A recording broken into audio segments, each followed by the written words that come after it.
Plotin, Première Énéade, chapitre 4 du bonheur. Posons que bien vivre est la même chose qu'être heureux. Accorderons-nous alors le bonheur à des animaux autres que l'homme? Oui, semble-t-il, car s'il leur est possible de poursuivre leur vie conformément à leur nature et sans obstacle, qui empêche de dire qu'ils vivent bien? Si donc on met le bien vivre au rang du bonheur, il appartient aux autres animaux. Il leur appartient aussi si on en fait l'accomplissement de la fonction propre. Ils peuvent en effet être heureux quand ils agissent conformément à leur nature. Par exemple, les oiseaux chanteurs qui, heureux d'ailleurs, sont aussi heureux d'exercer en chantant leur fonction naturelle et atteignent ainsi la vie désirable pour eux. Si en troisième lieu nous posons que le bonheur est une fin, c'est-à-dire le terme dernier d'une tendance naturelle, nous leur accordons par là même le bonheur s'ils atteignent le terme de leur tendance. Quand ils sont arrivés là, la nature s'arrête. Elle a développé jusqu'au bout toute leur capacité de vivre. Elle a satisfait à tout du commencement à la fin. Mais on n'est pas satisfait de faire descendre le bonheur jusqu'aux autres animaux. Ne faut-il pas alors, dit-on, l'accorder aux animaux les plus vils, l'accorder même aux plantes qui vivent, elles aussi, et dont la vie se déroule vers une fin? Mais d'abord, n'est-il pas absurde de croire que les autres animaux ne peuvent pas bien vivre simplement parce qu'ils nous paraissent être de peu de valeur? Et puis, l'on n'est pas forcé d'accorder le bonheur aux plantes si on l'accorde à tous les animaux, puisqu'elles ne possèdent pas le sentiment. Peut-être voudra-t-on l'accorder aux plantes parce qu'on leur accorde la vie, car tout être vivant peut vivre bien ou vivre mal. Les plantes elles-mêmes peuvent être dans des dispositions bonnes ou mauvaises, produire des fruits ou n'en pas produire. Ainsi, si la fin des biens est le plaisir, et si bien vivre consiste à éprouver du plaisir, il n'est pas raisonnable d'enlever aux êtres animés, autres que l'homme, la possibilité de bien vivre. Il en est de même que l'on définisse la vie bonne par l'ataraxie ou par la conformité à la nature. Mais si on ne l'accorde pas aux plantes sous prétexte qu'elles ne sentent pas, on risque de la refuser aussi à tous les êtres vivants. Définit-on en effet la sensation par la conscience d'une impression? Il faut alors, si la sensation est un bien, que l'impression soit bonne en elle-même et avant d'être consciente. Il faut qu'elle soit conforme à la nature, même si elle est inconsciente. Il faut qu'elle corresponde à nos fonctions propres, même si nous l'ignorons. Et puisque cette impression est bonne, et puisqu'elle existe, l'être qui la possède déjà le bien.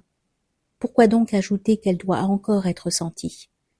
C'est sans doute parce que l'on place le bien non pas dans l'impression et l'état qui en résulte, mais dans la connaissance et la sensation. Mais alors il faudra dire que le bien est la sensation prise en elle-même, qu'il est l'acte de l'âme sensitive, et cela quel que soit l'objet de la sensation. Dira-t-on que le bien est composé des deux choses, de la sensation et de l'état senti? D'abord, si chacune des deux est indifférente, comment peut-on dire que le bien est la combinaison des deux? Et si l'on répond que l'impression, avec l'état de bien-être qui l'accompagne, n'est un bien que parce que nous connaissons la présence de ce bien en nous, nous demanderons si le bonheur suit immédiatement la connaissance de cette présence, ou s'il faut encore, après en avoir ressenti le plaisir, connaître que le plaisir est un bien. Mais cette dernière connaissance est l'œuvre non plus de la sensation, mais d'une faculté supérieure à la sensation. Dans ce cas donc, le bonheur appartient non pas à l'être qui sent le plaisir, mais à celui qui est capable de connaître que le plaisir est un bien. Et la cause du bonheur sera non pas le plaisir, mais la faculté de juger que le plaisir est un bien. Or ce jugement vaut mieux que l'impression. Il est raison et intelligence, et jamais ce qui est sans raison ne vaut mieux que la raison. Comment donc la raison s'abandonnerait-elle au point de juger qu'une chose d'espèce contraire à la sienne lui est supérieure? Il s'ensuit que ceux qui refusent le bonheur à la plante et ne l'accordent qu'à l'être sentant recherchent à leur insu un bien supérieur à la sensation et le place dans une vie plus claire. Pour ceux qui mettent le bonheur dans l'âme raisonnable et non simplement dans l'âme fût-elle sensitive, ils ont peut-être raison, mais pourquoi ne donnent-ils le bonheur qu'à l'animal raisonnable? Il faut le leur demander. Ajoutez-vous cette condition parce que la raison, par son adresse, est capable de rechercher et de procurer facilement les objets qui satisfont nos besoins primordiaux? L'ajouteriez-vous si elle n'était pas capable de cette recherche et de ce succès? Si vous l'estimez pour son pouvoir supérieur d'acquérir ces objets, le bonheur appartiendra aussi aux êtres sans raison. Ils peuvent les atteindre sans elle et par instinct. La raison serait alors au service de nos besoins. Elle ne serait plus recherchée pour elle-même, mais si elle devient cette raison parfaite, même si elle devient cette raison parfaite qu'on appelle la vertu. Direz-vous que sa valeur ne lui vient pas de ce qu'elle satisfait nos besoins primordiaux et qu'elle est aimable par elle-même? Dites alors quelle autre fonction elle a, quelle est sa nature et ce qui la rend parfaite. Car sa perfection ne consiste pas à contempler les objets qui satisfont nos besoins. Elle a une autre perfection et une autre nature. Elle n'est pas du nombre des inclinations naturelles primitives, ni des objets qui satisfont ces inclinations. Elle n'appartient pas du tout à cette espèce d'être. Elle leur est bien supérieure. Ou alors, je ne vois pas comment ils peuvent lui attribuer cette valeur. Eh bien, jusqu'à ce qu'il lui ait trouvé des objets supérieurs à ceux où ils s'arrêtent maintenant, laissez-les donc rester là où ils veulent, à se demander comment on parvient au bonheur et quels êtres y parviennent. Pour nous, repartons du début, et disons en quoi nous faisons consister le bonheur. C'est dans la vie que nous plaçons le bonheur. Si nous faisions du mot vie un terme synonyme, nous accorderions à tous les êtres vivants l'aptitude au bonheur, et nous dirions « sont heureux en acte tous les êtres auxquels appartient ce caractère identique que tous les êtres vivants sont aptes à posséder par nature ». Nous n'accorderions pas aux animaux raisonnables l'aptitude au bonheur pour la refuser aux animaux sans raison, car la vie désignerait un caractère commun qui donnerait à tous la même aptitude au bonheur, puisque le bonheur ne serait qu'une sorte de vie. Donc, à mon avis, ceux qui mettent le bonheur dans la vie raisonnable et non dans la vie en général ne se sont pas aperçus qu'ils cessaient de supposer que le bonheur est la vie. Car ils sont forcés de dire que le bonheur existe seulement dans la faculté de la raison qui est une qualité. Mais le sujet de cette qualité est, selon eux, la vie ou âme raisonnable. Et c'est en ce tout qu'est l'âme raisonnable que le bonheur existe. Il existe donc bien malgré qu'ils en aient dans une des espèces de la vie.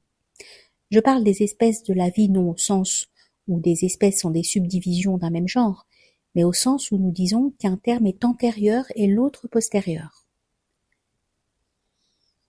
Mais le mot vie se prend en plusieurs sens. La vie se distingue en vie de premier rang, de second rang et ainsi de suite. Vie est un terme homonyme qui a des sens différents appliqués à la plante ou à l'être sans raison. La différence est dans sa clarté ou son obscurité. Il y a évidemment les mêmes degrés dans le bonheur. Si une vie est l'image d'une autre, le bonheur correspondant à la première est évidemment l'image du bonheur correspondant à la seconde. Donc si l'on considère l'être vivant à son degré supérieur, l'être dont la vie est sans déficience, c'est à lui seul qu'appartient le bonheur réel, car il a la perfection, puisque dans les êtres, la perfection consiste essentiellement à vivre, et quelle est la vie achevée. Ainsi, le bien n'est pas pour lui adventice. Il n'y a pas à distinguer un sujet et une qualité venue d'ailleurs qui ferait entrer ce sujet dans le bien. Si la vie est complète, que lui ajouterait-on pour la rendre parfaite? On dira peut-être la nature du bien. Et c'est bien là aussi ma propre théorie. Mais il s'agit maintenant du bien non pas comme cause, mais comme attribut de la vie. On a souvent dit que la vie parfaite, véritable et réelle existe en cette nature de l'intelligence, que toutes les autres vies sont imparfaites, qu'elles sont des images de la vie parfaite, qu'elles ne sont pas la vie dans sa plénitude et sa pureté, qu'elles sont aussi bien le contraire de la vie. Disons maintenant pour résumer que puisque tous les êtres vivants dérivent d'un principe unique, et puisqu'ils ne possèdent pas la vie à un degré égal, il faut que ce principe soit la vie première et la vie complète. Si donc l'homme est capable de posséder la vie complète, il est également capable d'être heureux.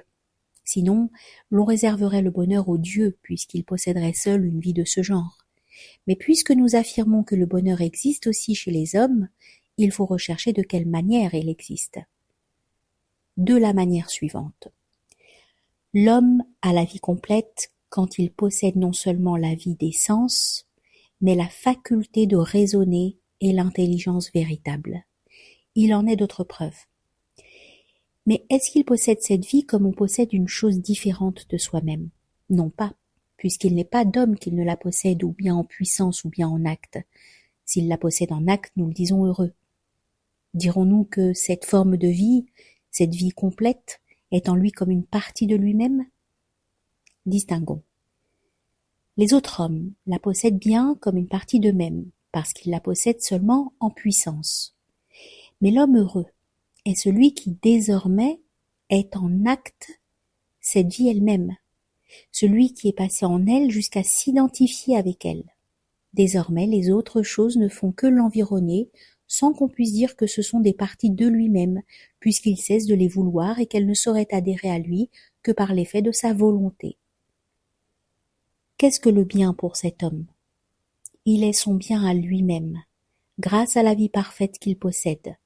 Mais la cause du bien qui est en lui, c'est le bien qui est au-delà de l'intelligence.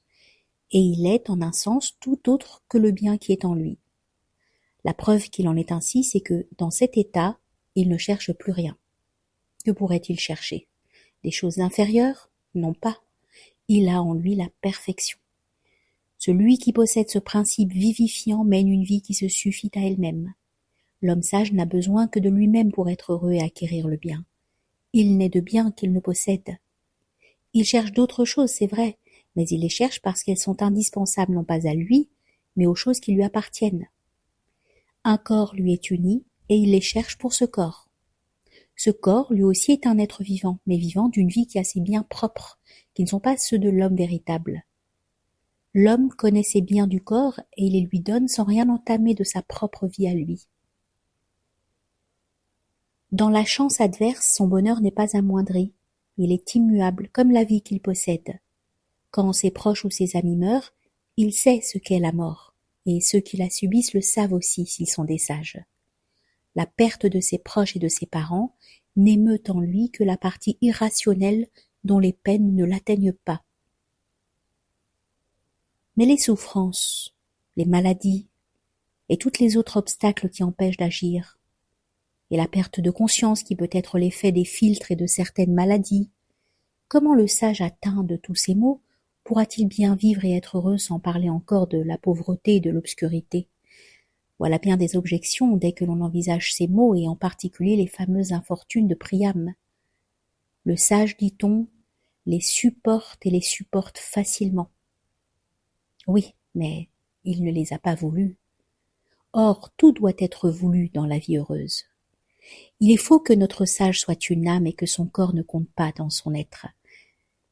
Oui, pourrait-on dire, l'homme est tout disposé à prendre le corps pour une partie de lui-même, mais seulement tant que les impressions du corps montent jusqu'à lui et inversement tant qu'il recherche les objets ou les fuit dans l'intérêt du corps. Mais si le plaisir est un élément du bonheur, comment un être qui souffre d'infortune et de chagrin pourrait-il être heureux, si sage qu'il soit? Sans doute, pour les dieux, l'état dont on parle est un bonheur qui se suffit à lui-même.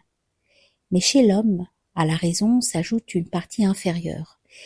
Et c'est dans tout l'homme que doit résider le bonheur, et non pas seulement dans sa partie supérieure, car le mal d'une partie arrête nécessairement l'autre dans son activité propre, parce que la première ne fonctionne pas bien.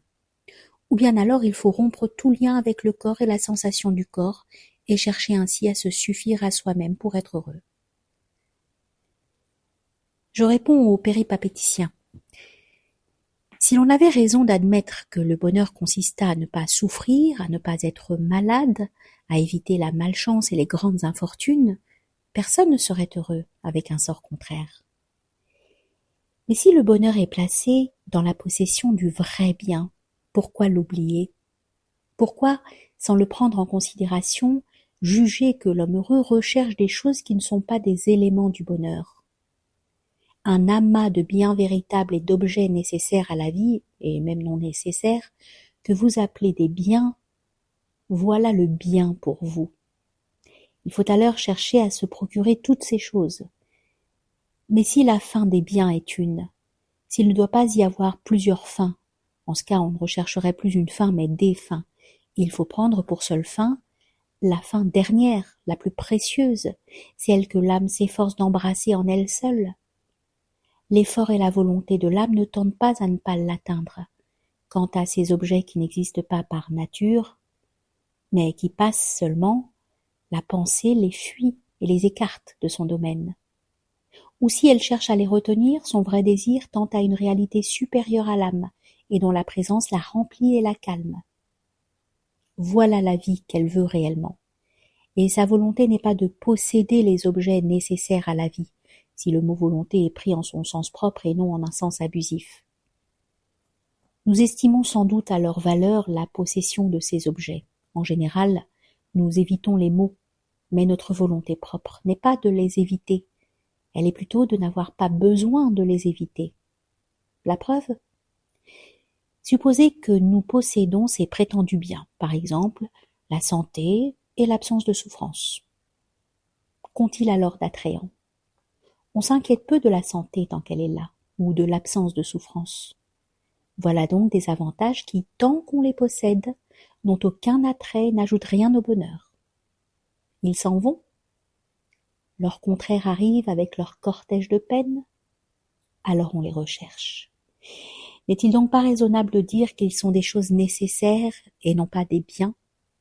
Il ne faut pas les compter comme des éléments de la fin des biens. Même lorsqu'ils sont absents et que leur contraire se présente, il faut conserver cette fin sans la mélanger avec eux. Alors pourquoi l'homme heureux veut-il les garder et repousse-t-il leur contraire? Nous dirons qu'ils apportent leur part non pas au bonheur, mais à l'existence. Les incommodités contraires tendent à lui faire perdre l'existence, ou font obstacle au bonheur qui est notre fin.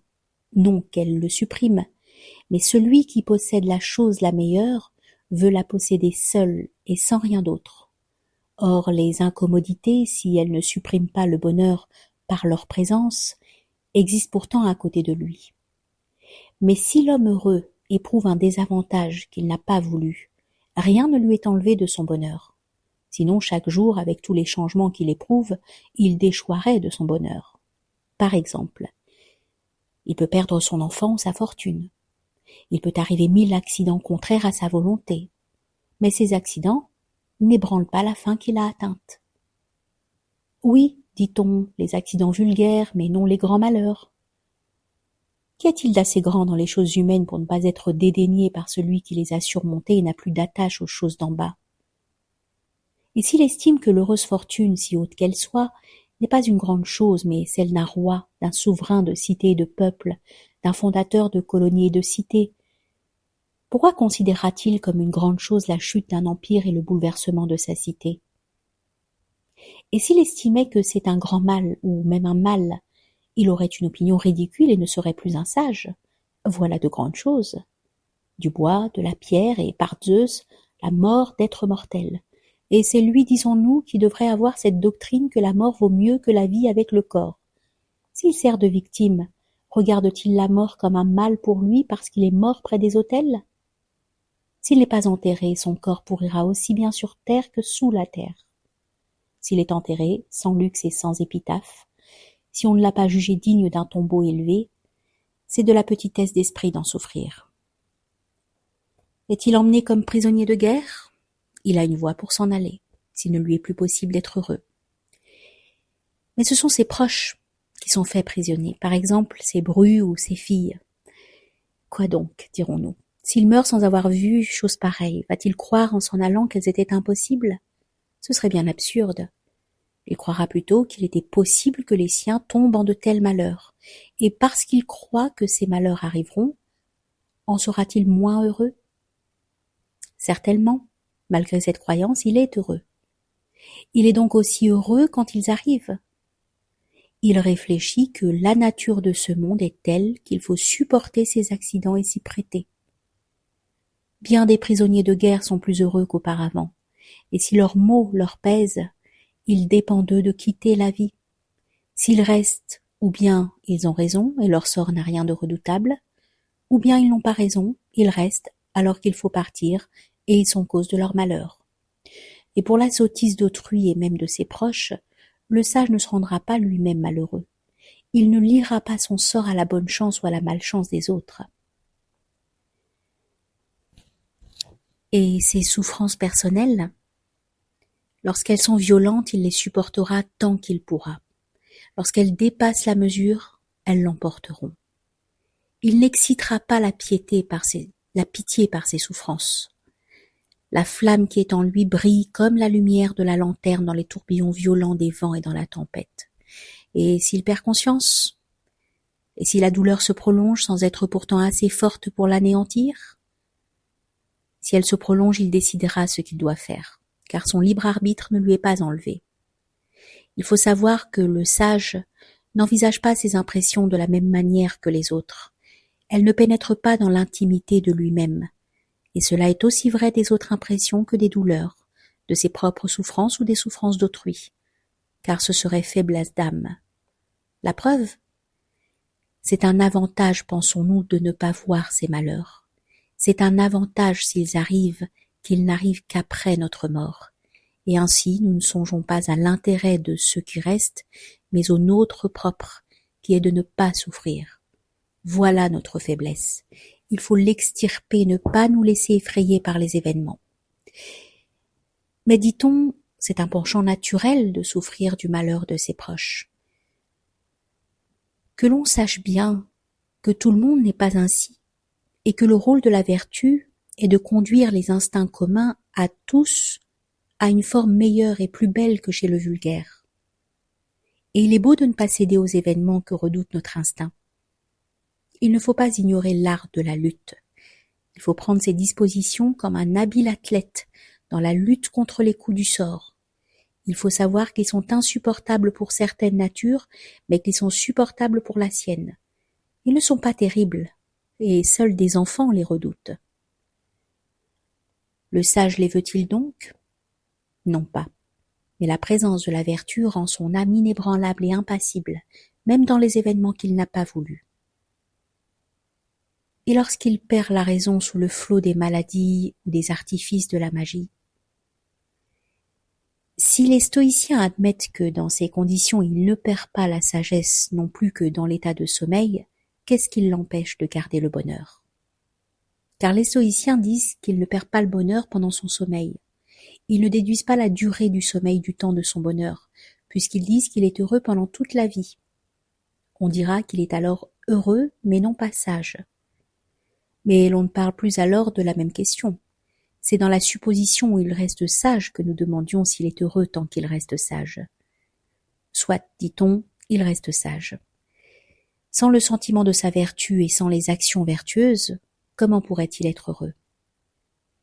Si l'on ne sent pas son état de santé, on a pourtant la santé. Si l'on ne sent pas sa beauté, on n'en est pas moins beau. Si l'on n'a pas le sentiment de sagesse, en serait-on moins sage? Oui, dira-t-on, car la sagesse implique nécessairement le sentiment et la conscience de soi.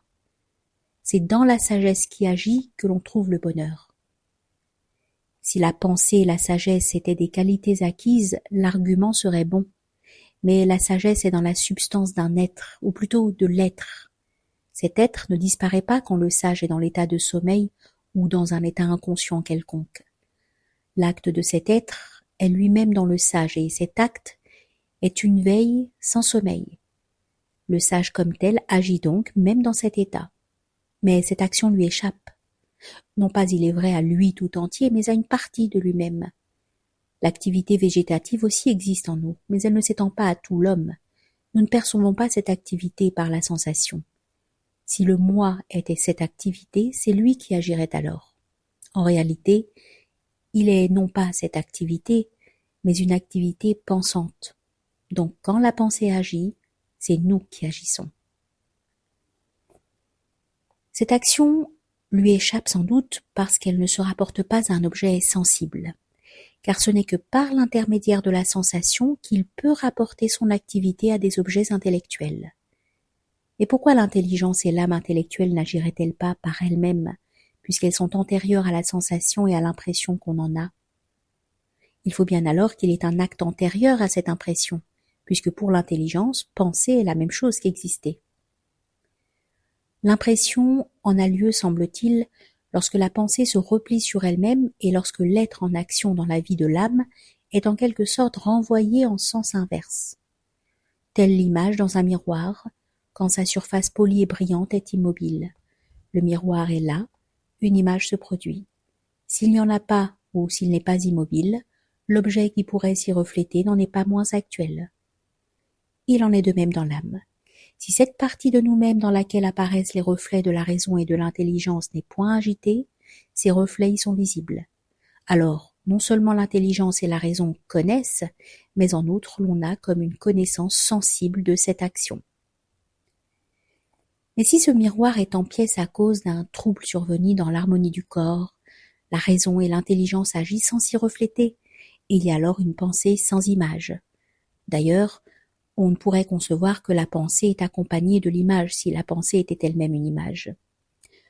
On peut trouver, même dans la veille, des activités, des méditations et des actions très belles que la conscience n'accompagne pas au moment même où nous méditons ou agissons. Ainsi, celui qui lit n'a pas nécessairement conscience qu'il lit, surtout s'il lit avec attention. Celui qui agit avec courage n'a pas conscience qu'il agit courageusement tant qu'il exécute son acte. Et il y a 1000 autres faits du même genre. C'est à tel point que la conscience paraît affaiblir les actes qu'elle accompagne. Tout seuls, ces actes ont plus de pureté, de force et de vie. Oui, dans l'état d'inconscience, les êtres parvenus à la sagesse ont une vie plus intense. Cette vie ne se disperse pas dans les sensations et se rassemble en elle-même et au même point. Mais, dit-on, un tel être ne vit pas. Si, il vit, mais son bonheur, comme sa vie, échappe à nos adversaires. Ils ne nous croient pas. Nous estimons qu'ils ont apposé un être vivant et sage avant de se demander s'il est heureux. Ce n'est pas après lui avoir accordé une vie diminuée qu'il faut se demander s'il lui appartient de bien vivre. Ce n'est pas en anéantissant l'homme qu'on traite la question du bonheur de l'homme. Et après avoir admis que le sage a toute son activité dirigée en lui-même, il ne faut pas le chercher dans les manifestations extérieures de son activité, ni chercher un objet à sa volonté dans les choses extérieures. Et ils nient l'existence substantielle du bonheur dès qu'ils disent que les choses extérieures sont des objets de la volonté et que les sages les veulent. Le sage voudrait bien que tous les hommes fussent heureux et qu'il ne leur arrivât aucun mal. Mais si cela n'arrive pas, il est tout de même heureux. Mais, dira-t-on, il fait une absurdité s'il veut pareille chose, puisqu'il est impossible que le mal n'existe pas. Cela montre au moins qu'on nous concède qu'il tourne sa volonté vers l'intérieur. Mais on demande quels sont les plaisirs d'une telle existence. On jugera que l'on n'y trouve ni les plaisirs de l'intempérance, ni les plaisirs du corps. Ces plaisirs ne peuvent être dans cette vie, et ils font disparaître tout bonheur, ni même les excès de joie, à quoi bon en effet. Mais on y voit les plaisirs liés à la présence du bien. Ces plaisirs ne sont pas en mouvement, ni en devenir, car les biens sont déjà là tout entiers, puisque le sage est présent à lui-même. Son plaisir est donc stable. Ce plaisir stable, c'est la sérénité. Le sage est toujours serein. Il jouit d'un calme et d'une satisfaction qui n'ébranle aucun des prétendus maux, parce qu'il est sage. Et si l'on cherche un autre genre de plaisir dans la vie du sage, c'est qu'il n'est plus question de cette vie. Son activité n'est nullement entravée par la fortune.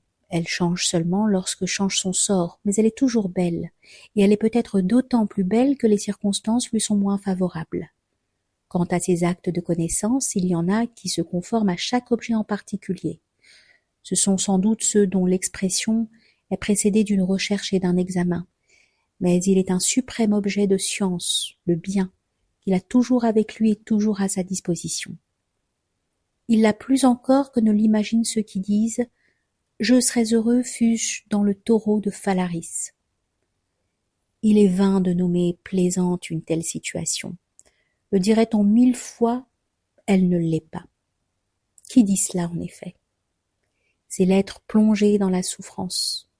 Mais chez le sage, la partie qui souffre est différente de son être qui reste en lui-même, et qui aura, tant qu'il y reste, une contemplation indéfectible du bien.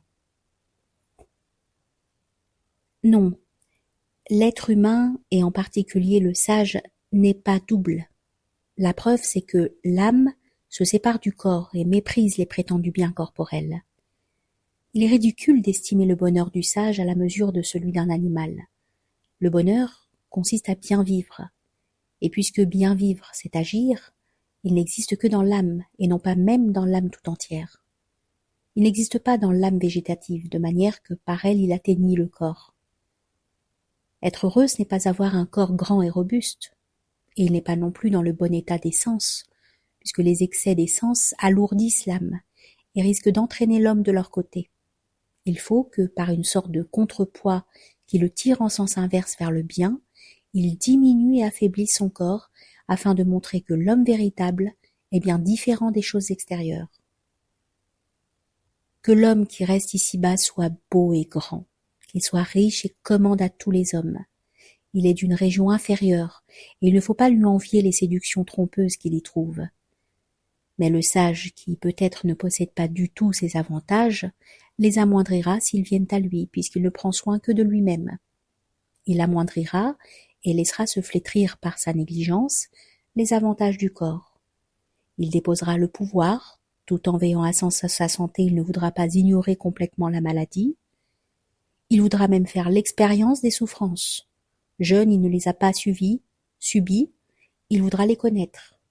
Mais arrivé à la vieillesse, il ne voudra plus être troublé par les douleurs ou par les plaisirs, ni par aucun de ces états agréables ou pénibles que l'on sent ici-bas, pour ne pas diriger son attention vers le corps. À la souffrance, il opposera le pouvoir qu'il a acquis pour lutter contre elle.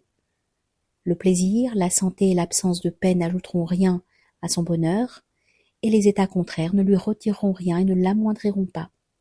Car puisque les premiers de ces états ne lui ajoutent rien, comment les états contraires lui retireraient-ils quelque chose? Pourtant, s'il y a deux sages dont l'un possède tous les avantages que les philosophes appellent conformes à la nature, tandis que l'autre en est privé, dirons-nous qu'ils possèdent un bonheur égal? Oui, puisqu'ils sont également sages. Et si l'un d'eux a la beauté corporelle, s'il a tous ces avantages qui ne contribuent ni à la sagesse, ni à la vertu, ni à la contemplation du bien, ni à la perfection, qu'est-ce que cela fait?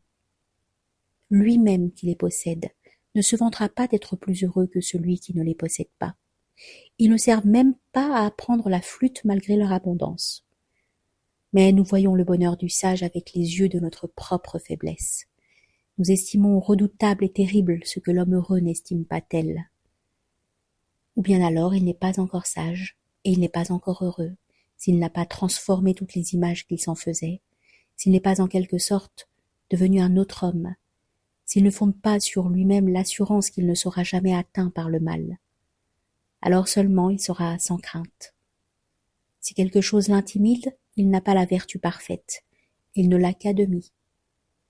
Le sage parfait éprouve sans doute encore des craintes involontaires et irréfléchies lorsque son esprit est ailleurs, mais en s'y rendant attentif, il s'en débarrassera.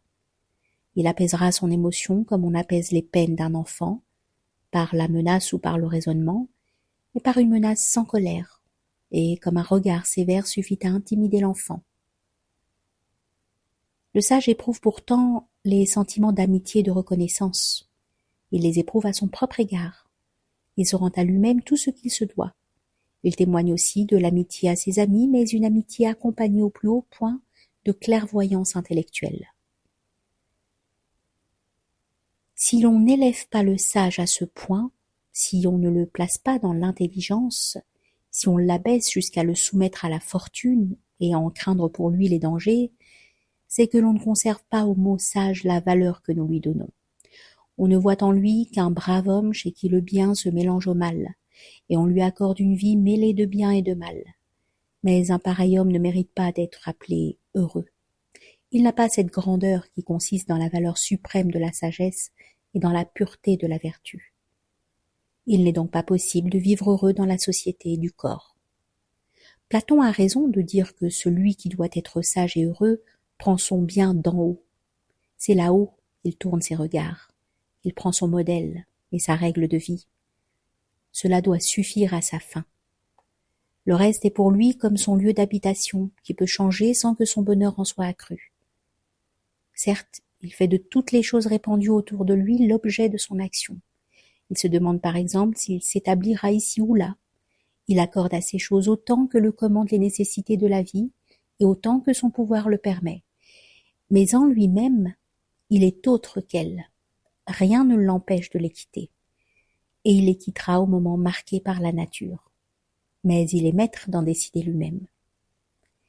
Certaines de ses actions tendent au bonheur, mais d'autres servent non pas à sa fin, ni à lui-même, mais au corps qui lui est lié.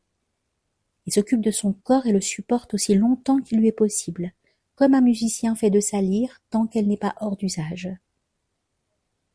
Alors le musicien en change, ou bien encore il cesse de se servir de lyre.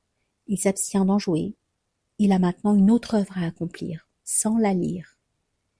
Il la laisse par terre et la regarde avec mépris, et il chante sans s'aider d'un instrument. Est-ce donc un cadeau inutile? Non pas au début, car il s'en est aidé bien souvent,